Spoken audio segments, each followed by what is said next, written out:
மலர்கள் இருக்கும் இடம் நாடி வண்டுகள் தேனை கொண்டு வரும்.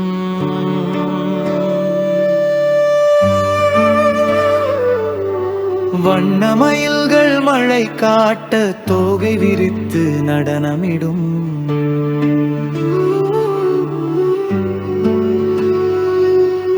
குயில்கள் கூவி இசை பரப்பும், கிளிகள் அழகாய் கதை பேசும்.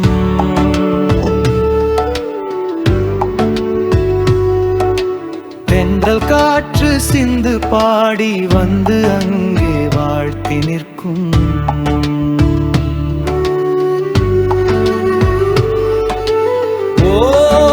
ஓரக்கண்ணால் பார்த்தபடி உட்கார்ந்திருந்தான் ஒரு கவியன்.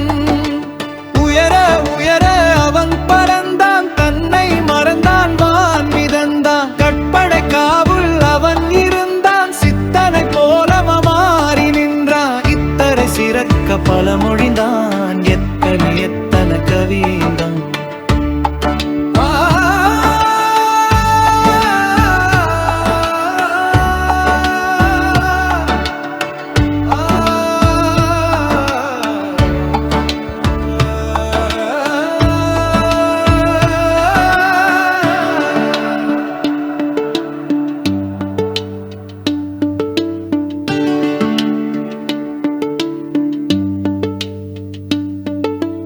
இயற்கை அவனுள் பல மாற்றம் கொடுக்க அவன் மகிழ்ந்தான். கொடுக்கும் இயற்கையை வாழ்த்தி அவன் கோடிக்கணக்காய் கவி கொடுத்தான். இயற்கை அனைத்து இறை கண்